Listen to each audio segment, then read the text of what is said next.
Friends, ಎಲ್ರಿಗೂ ನಮಸ್ಕಾರ. ಎಲ್ಲರೂ ಹೇಗಿದ್ದೀರಾ? ನೀವೆಲ್ಲರೂ ಚೆನ್ನಾಗಿದ್ದೀರಾ ಅಂತ ಭಾವಿಸ್ತಾ ಇವತ್ತಿನ ವ್ಲಾಗ್ನ ಶುರು ಮಾಡ್ತಾ ಇದ್ದೀನಿ. Welcome back to my YouTube channel. ಈ ವ್ಲಾಗ್ ಬಂದು ಮಂಗಳವಾರದ ವ್ಲಾಗ್ ಆಗಿರುತ್ತೆ. ಮಂಗಳವಾರ ಬೆಳಗ್ಗೆನೇ ತಿಂಡಿ ಎಲ್ಲ ಅವ್ನಿಗೆ ಹಾಕ್ಕೊಟ್ಟಿದ್ದೆ. ಅವನು ಕೂಡ ಸ್ಕೂಲಿಗೆ ರೆಡಿಯಾಗಿದ್ದ, ತಿಂಡಿ ತಿಂತಾ ಇದ್ದಾನೆ. ಹಾಗೆ ಯಜಮಾನ್ರು ಅವರು ಆಫೀಸ್ದೇನೋ ಕೆಲಸ ಇತ್ತು ಅಂತ ಹೇಳ್ಬಿಟ್ಟು ಆಫೀಸ್ ಕೆಲಸನ ಮಾಡ್ಕೋತಾ ಇದ್ದಾರೆ. ಹಾಗೆ ಬೆಳಗ್ಗೆ ಅವನ ಸ್ಕೂಲಿಗೆ ಬಿಟ್ಬಿಟ್ಟು ಬಂದು ನಂತರ ಕೆಲಸಗಳನ್ನ ಶುರು ಮಾಡಿಕೊಂಡೆ. ಇವತ್ತು ಸ್ವಲ್ಪ ಅಡುಗೆ ಮನೆಯೆಲ್ಲ ಫುಲ್ ಡೀಪ್ ಕ್ಲೀನಿಂಗ್ ಮಾಡ್ಕೊಳ್ಳೋಣ ಅಂತ ಮಾಡ್ಕೋತಾ ಇದ್ದೀನಿ. ಆದರೂ ಅದಕ್ಕೆ ಮುಂಚೆ ಹಿಂದೆಗಡೆ ಸ್ವಲ್ಪ ಫುಲ್ಲು ಧೂಳಾಗ್ಬಿಟ್ಟಿತ್ತು. ಹಂಗಾಗಿ ಅಲ್ಲಿ ಸ್ವಲ್ಪ ತೊಳ್ಕೊಳ್ಳೋಣ ಅಂದ್ಬಿಟ್ಟು ಹಿಂದೆಗಡೆ ಪ್ಯಾಸೇಜ್ ಏನಿತ್ತು ಅದನ್ನು ತೊಳ್ಕೊತಾ ಇದ್ದೀನಿ. ಏಕೆಂದರೆ ಈ ಕಾಂಪೌಂಡ್ ಹಿಂದೆ ಒಂದು ಮನೆ ಕಟ್ತಾ ಇದ್ದಾರೆ. ಮನೆ ಕಟ್ಟೋದ್ರಿಂದ ತುಂಬ ಅಂದರೆ ತುಂಬ ಧೂಳು. ಹಾಗೆ ತುಂಬ ಗಾಳಿ ಬೀಸುತ್ತಲ್ವಾ, ಹಂಗಾಗಿ ತುಂಬ ಧೂಳಿರುತ್ತೆ, ಕಾಲಿಗೆ ಸಿಗ್ತಾ ಇರುತ್ತೆ. ಮತ್ತು ಅದನ್ನೇ ತುಳ್ಕೊಂಡು ಮನೆ ಒಳಗೆ ಬರಬೇಕು. ಹಾಗಾಗಿ ಬಿಸಿಲು ಬೇರೆ ಇತ್ತಲ್ವಾ. ಹಾಗೆ ಈ ಕಡೆ ಸ್ವಲ್ಪ ಗಿಡಗಳು ಬೇರೆ ಹಾಕಿದ್ದಾರೆ ಓನರು. ಅಲ್ಲಿಗೆ ಸ್ವಲ್ಪ ನೀರು ಕೂಡ ಹಾಕಬೇಕಿತ್ತು ಗಿಡಗಳಿಗೆ. ಸರಿ, ನೀರು ಹಾಕ್ದಂಗೆ ಆಗುತ್ತೆ ಅಂದ್ಬಿಟ್ಟು ಈಗ ಅಲ್ಲೆಲ್ಲ ತೊಳ್ಕೊಂಡು ಗಿಡಗಳಿಗೆ ನೀರು ಕೂಡ ಹಾಕ್ಕೊಳ್ತಾ ಇದ್ದೀನಿ.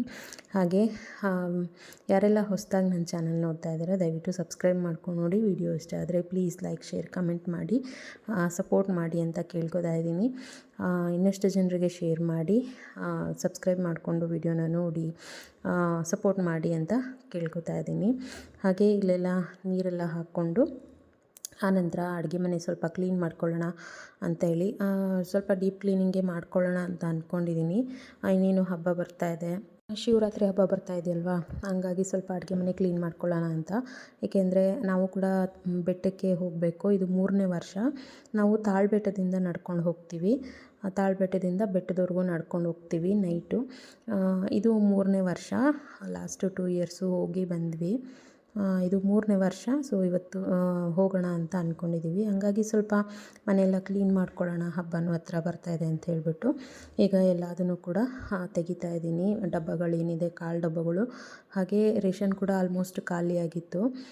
ಎಲ್ಲ ಖಾಲಿ ಡಬ್ಬಗಳಿತ್ತಲ್ಲ. ಸೊ ಇದು ಒಳ್ಳೆ ಟೈಮ್ ಅಂತ ಹೇಳ್ಬಿಟ್ಟು ಆವಾಗ ಎಲ್ಲನೂ ವಾಶ್ಗೆ ಎತ್ತಾಕಿದ್ದೀನಿ. ಒಂದು ಕಡೆ ಕಬೋರ್ಡು ಖಾಲಿಯಾಗಿತ್ತು, ಇನ್ನೊಂದು ಕಡೆ ಸೈಡು ಡಬ್ಬಗಳೆಲ್ಲ ಇತ್ತು. ಅದನ್ನು ಕೂಡ ಹಾಕಬೇಕು, ಅದನ್ನೆಲ್ಲ ತೊಳೆಯೋಕ್ಕೆ ಹಾಕಬೇಕು. ಹಾಗೆ ನೋಡಿ ಆವಾಗಲೇ ಹಿಂದೆಗಡೆ ಸ್ವಲ್ಪ ಪ್ಯಾಸೇಜ್ ಎಲ್ಲ ತೊಳೆಯೋದ್ನಲ್ವಾ, ತೊಳೆದು ಗಿಡಗಳಿಗೆಲ್ಲ ನೀರೆಲ್ಲ ಹಾಕಿ ಬಂದೆ. ಬಿಸಿಲಂತೂ ಸಿಕ್ಕಾಪಟ್ಟೆ ಬಿಸಿಲಿತ್ತು, ಬೇಗ ಒಣಕೊಂಬಿಡುತ್ತೆ. ನಾನು ತೊಳೆದು ಬಂದು ಒಂದು 10 ನಿಮಿಷವೂ ಆಗಲಿಲ್ಲ, ಬಿಸಿಲಿಗೆ ಅರ್ಧ ಫುಲ್ಲು ಒಣಗೋಗಿತ್ತು ನೆಲ ಎಲ್ಲ. ಸರಿ, ಇಲ್ಲಿ ಡಬ್ಬಗಳೆಲ್ಲ ತೊಳೆದ್ರೂ ಕೂಡ ಇಲ್ಲಿ ಹಾಕ್ಕೊಳ್ಳೋಕ್ಕಾಗತ್ತೆ ಅಂತ ಹೇಳಿಬಿಟ್ಟು ತೊಳೆದೆ.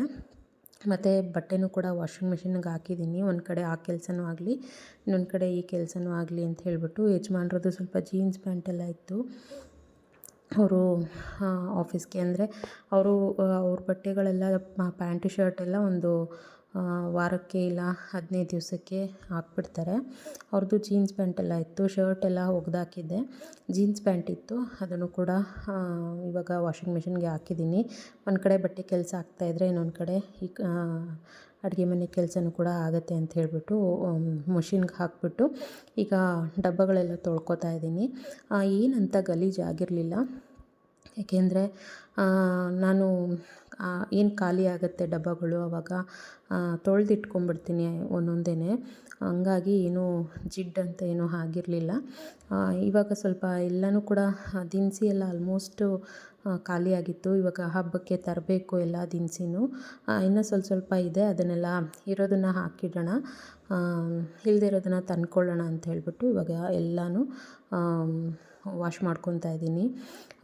ಹಾಗೆ ಇನ್ನು ಯುಗಾದಿ ಹಬ್ಬ ಬರುತ್ತೆ. ಯುಗಾದಿ ಹಬ್ಬಕ್ಕೂ ಕೂಡ ಆಲ್ಮೋಸ್ಟ್ ಎಲ್ಲ ಕ್ಲೀನ್ ಮಾಡಬೇಕು. ನಮ್ಮ ಯುಗಾದಿ ಹಬ್ಬ ನಮಗೆ ಹೊಸ ವರ್ಷ ಅಲ್ವಾ, ಹೊಸ ವರ್ಷಕ್ಕೂ ಕೂಡ ಎಲ್ಲ ಕ್ಲೀನ್ ಮಾಡಬೇಕು. ಇವಾಗ ಸ್ವಲ್ಪ ಸಿಂಪಲಾಗಿ ಮಾಡ್ಕೊಳ್ಳೋಣ, ಆಮೇಲೆ ನೆಕ್ಸ್ಟು ಡೀಪ್ ಕ್ಲೀನಿಂಗ್ ಥರ ಇನ್ನು ಸ್ವಲ್ಪ ಚೆನ್ನಾಗಿ ಮಾಡ್ಕೊಳ್ಳೋಣ ಅಂತೇಳ್ಬಿಟ್ಟು ಇವಾಗ ನಾನು ತೊಳ್ಕೊತಾ ಇದ್ದೀನಿ.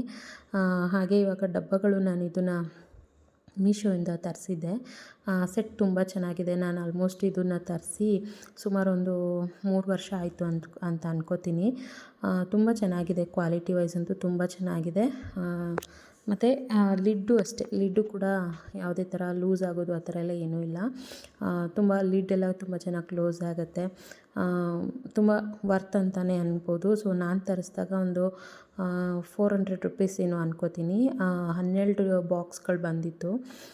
ತುಂಬ ವರ್ತ್ ಅಂತ ಅನ್ನಿಸ್ತು. ಸೊ ತುಂಬಾ ಚೆನ್ನಾಗಿದೆ. ಮತ್ತು ಯಾವ್ಯಾವ ಕಾಳು ಯಾವ್ಯಾವ ಡಬ್ಬದಲ್ಲಿದೆ ಅದೆಲ್ಲ ಆರಾಮಾಗಿ ಗೊತ್ತಾಗುತ್ತೆ. ವರ್ತಬಲ್ ಅಂತಲೇ ಹೇಳ್ಬೋದು. ಹಾಗೆ ಕೆಲವೊಂದು ಪ್ಲಾಸ್ಟಿಕ್ ಡಬ್ಬಗಳಿದೆ. ಪ್ಲಾಸ್ಟಿಕ್ ಡಬ್ಬಗಳು ನನಗೆ ತೀರಾ ಏನೋ ಅವಶ್ಯಕತೆ, ಅದರಲ್ಲಿ ನಾನು ಏನು ಸ್ಟೋರ್ ಮಾಡಿ ಇಡಲ್ಲ. ಇರಲಿ ಅಂಥೇಳಿ ಒಂದು ಸಣ್ಣ ಪುಟ್ಟ ಏನಾದರೂ ಹುಣ್ಸೆಹಣ್ಣು ಹಾಕ್ಕೊಳ್ಳೋಕ್ಕೆ ಅದಕ್ಕೆ ಇದಕ್ಕೆ ಬಳಸ್ತೀನಿ. ಡಬ್ಬಗಳು, ಪ್ಲಾಸ್ಟಿಕ್ ಡಬ್ಬಗಳು ನೋಡಿನೂ ಚೆನ್ನಾಗಿರೋದು ನೋಡಿನೂ ಅದನ್ನು ಬಿಸಾಕೋಕ್ಕಂತೂ ಆಗಲ್ಲ, ಬಿಸಾಕೋಕ್ಕೆ ಮನಸ್ಸು ಕೂಡ ಬರಲ್ಲ. ನಮ್ಮನೇಲಿ ಸ್ಟೀಲ್ ಬಾಕ್ಸೆಲ್ಲ ಏನೂ ಇಟ್ಕೊಂಡಿಲ್ಲ. ಸ್ಟೀಲ್ ಬಾಕ್ಸ್ ಇಟ್ಕೊಂಡ್ರೆ ಅದು ಕೂಡ ತುಂಬ ಬೇಗ ಗಲೀಜಾಗುತ್ತೆ ಮತ್ತು ಜಿಡ್ಡೆಲ್ಲ ಹಾಗೇ ಇರುತ್ತೆ. ಹಾಗಾಗಿ ಒಂದೋ ಎರಡೋ ಸ್ಟೀಲ್ ಬಾಕ್ಸ್ಗಳಿದೆ ಅಷ್ಟೇ. ದೊಡ್ಡದು 1-2 ಬಾಕ್ಸ್ ಸ್ಟೀಲ್ ಬಾಕ್ಸ್ ಇದೆ ಅಷ್ಟೇ. ಬಿಟ್ಟರೆ ನಾನು ಬಾಕ್ಸ್ಗಳು, ಕಾಳು ಬಾಕ್ಸ್ಗೆ ಅದೆಲ್ಲ ಏನೂ ಇಟ್ಕೊಂಡಿಲ್ಲ ನಾನು ಸ್ಟೀಲ್ ಬಾಕ್ಸ್ನ. ನೋಡೋಣ ನೆಕ್ಸ್ಟು ನಮ್ಮದೇ ಆದಂಥ ಒಂದು ಸ್ವಂತ ಮನೆ ಆದಾಗ ಆ ರೀತಿ ಸ್ಟೀಲ್ ಬಾಕ್ಸ್ ಎಲ್ಲ ಒಂದೇ ಥರ ಸ್ಟೀಲ್ ಬಾಕ್ಸ್ನ ತರಿಸ್ಕೊಳ್ಳೋಕ್ಕೆ ಈಸಿ ಆಗುತ್ತೆ. ಈ ರೀತಿ ಬಾಡಿಗೆ ಮನೇಲಿ ಇದ್ದಾಗ ಇದನ್ನೆಲ್ಲ ಸ್ಟೀಲ್ ಬಾಕ್ಸು ನಮ್ಗೆ ಅಂಥದ್ದೇ ಬೇಕು ಇಂಥದ್ದೇ ಬೇಕು ಅಂಥೇಳಿ ನಾವು ಏನೂ ತೊಗೊಳಕ್ಕಾಗಲ್ಲ. ಯಾಕೆಂದರೆ ಒಂದು ಕಡೆಯಿಂದ ಇನ್ನೊಂದು ಕಡೆ ನಾವು ಮನೆ ಖಾಲಿ ಮಾಡ್ಕೊಂಡು ಹೋಗಬೇಕಾದ್ರೆ ತುಂಬ ಅಂದರೆ ತುಂಬಾ ಕಷ್ಟ ಆಗಿಬಿಡುತ್ತೆ. ಯಾವಾಗಲೂ ಅದನ್ನು ಶಿಫ್ಟ್ ಮಾಡಬೇಕಾದ್ರೆ ತೊಳಿಬೇಕು ಮತ್ತು ಜೋಡಿಸ್ಬೇಕು, ಅದೆಲ್ಲ ಒಂಥರ ಹಿಂಸೆ ಆಗಿಬಿಡುತ್ತೆ. ಹಾಗಾಗಿ ಈ ಥರ ಲೈಟ್ ವೆಯ್ಟ್ ಇದ್ದರೆ ನಮಗೂ ಕೂಡ ಒಂಥರ ಖುಷಿ ಆಗುತ್ತೆ. ಶಿಫ್ಟ್ ಮಾಡೋಕ್ಕೂ ಒಂದು ಅಷ್ಟು ರಿಸ್ಕ್ ಅಂತ ಅನಿಸಲ್ಲ. ಹಂಗಾಗಿ ನಾನು ಬಾಡಿಗೆ ಮನೇಲಿರೋವರೆಗೂ ಈ ರೀತಿ ಬಾಕ್ಸ್ಗಳನ್ನೇ ತಂದು ಇಟ್ಕೊಳ್ಳೋಣ ಅಂತ ಅಂದ್ಕೊಂಡಿದ್ದೀನಿ. ದೇವ್ರ ದಯೆಯಿಂದ ನಮ್ಮದು ಕೂಡ ಒಂದು ಸ್ವಂತ ಮನೆ ಅಂತ ಆದರೆ ಅದು ನಮಗೆ ಹೇಗೆ ಬೇಕೋ ಹಾಗೆ ನಾವು ಅದನ್ನು ಆರ್ಗನೈಸ್ ಮಾಡ್ಕೋಬೋದು. ಬಾಡಿಗೆ ಮನೆಗಳಲ್ಲಿ ಏನಂದರೆ ಒಂದಿಟ್ಟರೆ ತಪ್ಪು, ಒಂದಿಟ್ಟರೆ ಜಾಸ್ತಿ, ಒಂದಿಟ್ಟರೆ ಕಮ್ಮಿ. ಸೊ ಆ ಥರ ಇರುತ್ತೆ. ಒಂದೊಂದು ಮನೆಗಳಲ್ಲಿ ಒಬ್ಬೊಬ್ಬ ಓನರು ಒಂದೊಂದು ಥರ ಇರ್ತಾರೆ. ಸೊ ಅವ್ರಿಗೆ ತಕ್ಕನಾಗಿ ನಾವು ಇರಬೇಕಾಗತ್ತೆ. ಕನ್ನಡಿ ನಮಗೆ ಹೇಗೆ ಕಾಣಿಸುತ್ತೋ, ನಾವು ಕನ್ನಡಿ ಮುಂದೆ ನಿಂತ್ಕೊಂಡಾಗ ನಾವು ಹೇಗೆ ಕಾಣಿಸ್ತೀವೋ ಸೊ ಅದ್ರ ಪ್ರಕಾರ ನಾವು ಇರಬೇಕಾಗತ್ತೆ. ಹಾಗಾಗಿ ನಾವು ಜಾಸ್ತಿ ಪಾತ್ರೆಗಳೆಲ್ಲ ಏನೂ ಇಟ್ಕೊಂಡಿಲ್ಲ. ಸಿಂಪಲ್ ನಮಗೇನು ಬೇಕೋ, ನಮ್ಮ 3 ಜನಕ್ಕೆ ಏನು ಅವಶ್ಯಕತೆ ಇದೆ ಸೊ ಅದನ್ನಷ್ಟೇ ಇಟ್ಕೊಂಡಿರೋದು. ಇವಾಗ ನಾನು ಪಾತ್ರೆಗಳೆಲ್ಲ, ಅಡುಗೆ ಮನೆ ಪಾತ್ರೆಗಳೆಲ್ಲ ಏನೂ ತೊಳಿತಾ ಇಲ್ಲ. ಜಸ್ಟು ಅಡುಗೆ ಮನೆ ಬಾಕ್ಸ್ ಏನಿದೆ, ಕಾಳು ಡಬ್ಬಗಳೇನಿದೆ ಅದನ್ನಷ್ಟೇ ನಾನು ವಾಶ್ ಮಾಡ್ಕೊತಾ ಇದ್ದೀನಿ. ವಾಶ್ ಮಾಡಿಕೊಂಡು ಈ ಗ್ಯಾಸ್ ಕಟ್ಟೆ ಏನಿದೆ, ಗ್ಯಾಸ್ ಕಟ್ಟೆನೂ ಕೂಡ ಎಲ್ಲ ಕ್ಲೀನಾಗಿ ವಾಶ್ ಮಾಡ್ಕೊಳ್ಳೋದಷ್ಟೇ.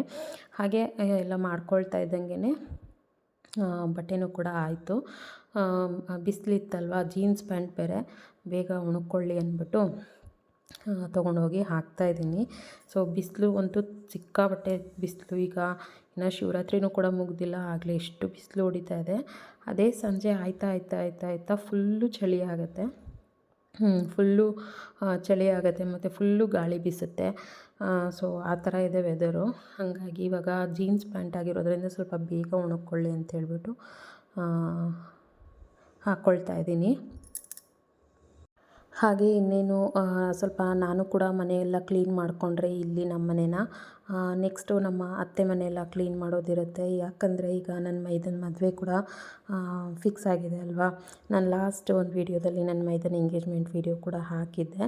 ಸೊ ಈಗ ನನ್ನ ಮೈದನ ಮದುವೆ ಕೂಡ ಡೇಟ್ ಎಲ್ಲ ಫಿಕ್ಸ್ ಆಗಿದೆ, ಚೌಟ್ರಿ ಎಲ್ಲ ಬುಕ್ ಆಗಿದೆ. ಇನ್ನು ನೆಕ್ಸ್ಟು ಮದುವೆ ಕೆಲಸಗಳು ಶುರುವಾಗ್ತವೆ. ಆ ಟೈಮಲ್ಲಿ ನಾನು ನಮ್ಮ ಮನೆ ಕೆಲಸ ಮಾಡಿಕೊಂಡು ಕೂರೋಕ್ಕಾಗಲ್ಲ. ಹಾಗಾಗಿ ಟೈಮ್ ಇದ್ದಾಗ ಈ ರೀತಿ ಒಂದೊಂದೇ ಸಣ್ಣ ಪುಟ್ಟ ಕೆಲಸಗಳು ಮಾಡ್ಕೊಂಬಿಡೋಣ ಅಂಥೇಳಿ ಮಾಡ್ಕೊಳ್ತಾ ಇದ್ದೀನಿ. ಇನ್ನೇನು ಯುಗಾದಿ ಹಬ್ಬ ಮುಗಿದ ಮೇಲೆ ನಮ್ಮ ಮದುವೆ ಕೆಲಸಗಳು ಕೂಡ ಸ್ಟಾರ್ಟ್, ಅಂದರೆ ಮದುವೆ ಕೆಲಸಗಳು ಇವಾಗಿಂದನೇ ಶುರು ಮಾಡ್ಕೋಬೇಕು. ಯುಗಾದಿ ಹಬ್ಬ ಮುಗಿದ ಮೇಲೆ ಮದುವೆ ಇದೆ ಏಪ್ರಿಲ್ ತಿಂಗಳಲ್ಲಿ. ಅಷ್ಟೊತ್ತಿಗೆ ನಾನು ನಮ್ಮನೆ ಎಲ್ಲ ಸ್ವಲ್ಪ ಸೆಟ್ ಮಾಡಿಬಿಟ್ರೆ ಆವಾಗ ಯಾವುದೇ ಥರ ನನಗೆ ಟೆನ್ಷನ್ ಇರಲ್ಲ. ಮದುವೆಗೆ ಬರೋರು ಜನ ಬಂದು ಉಳ್ಕೊಳ್ಳೋರು ಇರ್ತಾರೆ. ಸೊ ಅವಾಗೆಲ್ಲ ನಮಗೆ ಈ ರೀತಿ ಎಲ್ಲ ಕ್ಲೀನ್ ಮಾಡಿಲ್ಲ, ಅದಿಲ್ಲ ಇದಿಲ್ಲ ಅನ್ನೋ ಒಂದು ಟೆನ್ಷನ್ ಇರಲ್ಲ. ಹಾಗಾಗಿ ಈಗ ಒಂದೊಂದೇ ಏನಾಗುತ್ತೆ ಅದನ್ನು ನಾನು ಕ್ಲೀನ್ ಮಾಡ್ಕೊಳ್ತಾ ಇದ್ದೀನಿ. ಇನ್ನು ಮದುವೆ ಕೆಲಸಗಳೆಲ್ಲ ಶುರುವಾದಮೇಲೆ ಅತ್ತೆ ಮನೆಯಲ್ಲಿ ಪೇಂಟ್ ಮಾಡಿಸೋದಿರುತ್ತೆ. ಈಗ ಅತ್ತೆ ಮನೆ ಕ್ಲೀನ್ ಮಾಡೋದಿರುತ್ತೆ. ಅಲ್ಲೂ ಕೂಡ ಸುಮಾರು ಪಾತ್ರೆಗಳಿದೆ. ಪೇಂಟ್ ಎಲ್ಲ ಮಾಡಿಸಾದ್ಮೇಲೆ ಅಲ್ಲೂ ಮನೆಯೆಲ್ಲ ಕ್ಲೀನ್ ಮಾಡಬೇಕು ಮತ್ತು ಅಲ್ಲಿ ಇರೋವಂಥ ಪಾತ್ರೆಗಳೆಲ್ಲ ತೊಳಿಬೇಕು. ಸೊ ಇದೆಲ್ಲ ಕೆಲಸ ಇರುತ್ತೆ. ಹಾಗೆ ಇನ್ನೇನು ಸಾಂಬಾರು ಪುಡಿ, ಧನಿಯಾ ಪುಡಿ ಇದೆಲ್ಲ ಮಾಡಿಸ್ಕೋಬೇಕಾಗತ್ತೆ. ತುಂಬ ಅಂದರೆ ತುಂಬ ಕೆಲಸಗಳಿದೆ ಮದುವೆ ಕೆಲಸಗಳು. ಹಾಗಾಗಿ ಇವಾಗಲೇ ಎಲ್ಲನೂ ಕ್ಲೀನ್ ಮಾಡ್ಕೋತಾ ಇದ್ದೀನಿ. ಹಾಗೆ ಸ್ನೇಹಿತರೆ, ಈ ಒಂದು ಸಣ್ಣ ವೀಡಿಯೋನ ನಾನು ನಿಮ್ಮ ಜೊತೆ ಶೇರ್ ಮಾಡಿದ್ದೀನಿ. ಸೊ ಈ ವಿಡಿಯೋ ಏನಾದರೂ ನಿಮಗೆ ಸ್ವಲ್ಪನಾದರೂ ಇಷ್ಟ ಆಯಿತು ಅಂದರೆ ದಯವಿಟ್ಟು ಸಬ್ಸ್ಕ್ರೈಬ್ ಮಾಡ್ಕೊಂಡು ನೋಡಿ. ವಿಡಿಯೋ ಇಷ್ಟ ಆದರೆ ಪ್ಲೀಸ್ ಲೈಕ್, ಶೇರ್, ಕಮೆಂಟ್ ಮಾಡಿ ಇನ್ನಷ್ಟು ಜನರಿಗೆ ಶೇರ್ ಮಾಡಿ ಅಂತ ಕೇಳ್ಕೊತೀನಿ. ಇನ್ನಷ್ಟು ಹೊಸ ವೀಡಿಯೋಗಳ ಜೊತೆ ನಮ್ಮ ಶಾಪಿಂಗ್ ವೀಡಿಯೋ ಆಗ್ಬೋದು ಮತ್ತು ನಮ್ಮ ಮದುವೆ ವೀಡಿಯೋಗಳು ಎಷ್ಟಾಗುತ್ತೋ ಅಷ್ಟು ನಾನು ಖಂಡಿತವಾಗ್ಲೂ ನಿಮ್ಮ ಜೊತೆ ಎಲ್ಲ ಶೇರ್ ಮಾಡ್ಕೋತೀನಿ. ಏಕೆಂದರೆ ನಾನೊಬ್ಬಳೇ ಇವಾಗ ಓಡಾಡೋಕ್ಕೆ ಅಂತ ಇರೋದು. ನಾನು ಮತ್ತು ನಮ್ಮ ಮನೆಯವರು ಇಬ್ಬರೇ. ಸೊ ನಾನು ಎಲ್ಲ ಕಡೆ ಓಡಾಡಿಕೊಂಡು ವೀಡಿಯೋ ಮಾಡಿಕೊಂಡು ಇನ್ವಿಟೇಷನ್ ಹಂಚೋಕ್ಕೆ ಹೋಗಬೇಕು. ಅದೆಲ್ಲ ತುಂಬ ಅಂದರೆ ತುಂಬ ಕೆಲಸ ಇದೆ. ನನಗೆ ವೀಡಿಯೋ ಮಾಡ್ಕೊಡೋಕ್ಕೆ ನನ್ನ ಮಗ ಇರ್ತಾನೆ. ಬಟ್ ಅದನ್ನು ಪೋಸ್ಟ್ ಮಾಡೋಕ್ಕೆ ಸ್ವಲ್ಪ ನನಗೆ ಡಿಲೇ ಆಗ್ಬೋದು. ಬಟ್ ಏನೂ ಮಾಡೋಕ್ಕಾಗಲ್ಲ. ಆದಷ್ಟು ನನ್ನ ಕೈಲಿ ಎಷ್ಟು ಶೇರ್ ಮಾಡೋಕ್ಕಾಗುತ್ತೋ ಅಷ್ಟು ನಾನು ಶೇರ್ ಮಾಡ್ತೀನಿ. ಮತ್ತು ಯಾವ ರೀತಿ ಎಲ್ಲ ಶಾಪಿಂಗ್ ಮಾಡಿದ್ವಿ ಅದನ್ನೆಲ್ಲ ಕೂಡ ನಾನು ಶೇರ್ ಮಾಡ್ತೀನಿ. ಹೀಗೆ ಸಪೋರ್ಟ್ ಮಾಡ್ತಾಯಿರಿ. ಸಪೋರ್ಟ್ ಮಾಡಿ ವಿಡಿಯೋ ಇನ್ನಷ್ಟು ಜನರಿಗೆ ಶೇರ್ ಮಾಡಿ ಅವರು ಕೂಡ ನೋಡಿ ಸಪೋರ್ಟ್ ಮಾಡಲಿ ಅಂತ ಹೇಳ್ತಾ ಈ ವಿಡಿಯೋನ ನಾನು ಇಲ್ಲಿಗೆ ಎಂಡ್ ಮಾಡ್ತೀನಿ ಸ್ನೇಹಿತರೆ. Thank you. ಬಾಯ್.